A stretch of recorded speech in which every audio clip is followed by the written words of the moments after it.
Hello, Polo! Kamusta? Ngayon tayo ay magko-cooking vlog na naman kasama ang aking nanay.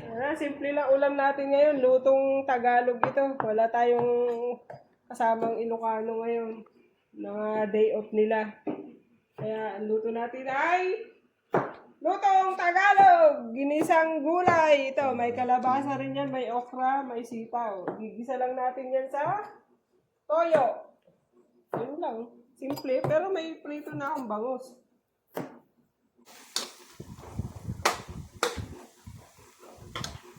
Yan, ay gisa na natin ang bawang, sibuyas, at kamatis. Yan lang naman yung rekado niyan eh. Gisa-gisa mo lang yung ganyan. Ganyan. Hanggang sa magkuhan-kuhan na yung kamatis. Ay luray. Oh. Yung toyo. Pwedeng toyo, pwede namang patis ang gamitin. Yan na yung timpla niya, nay. Oo. Lagay mo na yung gulay. Kailangan hugasan ng ayos lagi ang gulay.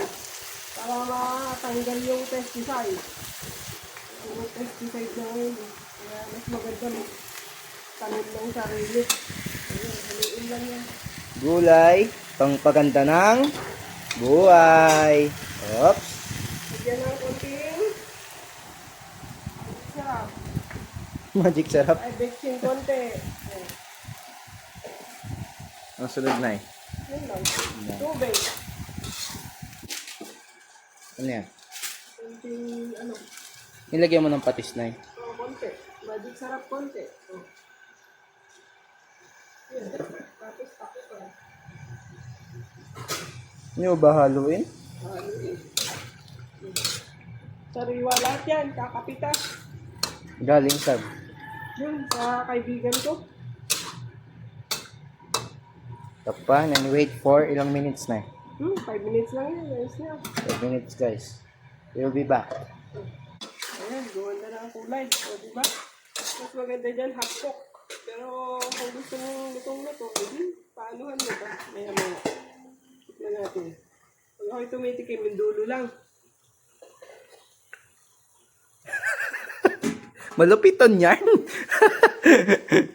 Luto na ang ating simpleng ulam. Ginisang gulay. Walang halong karne yan.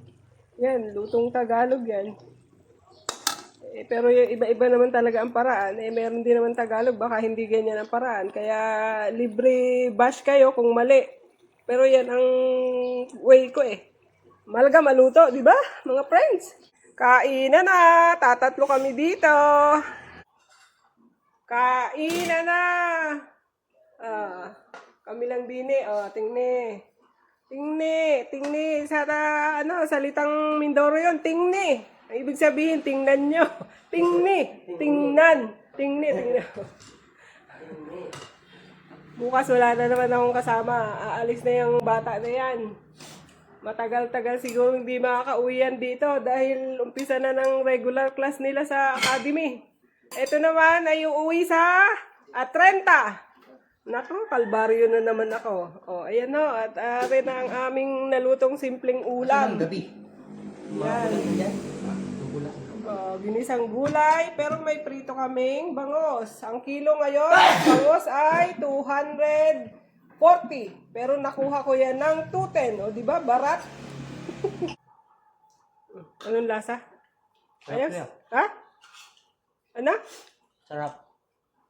Bunso. Sarap.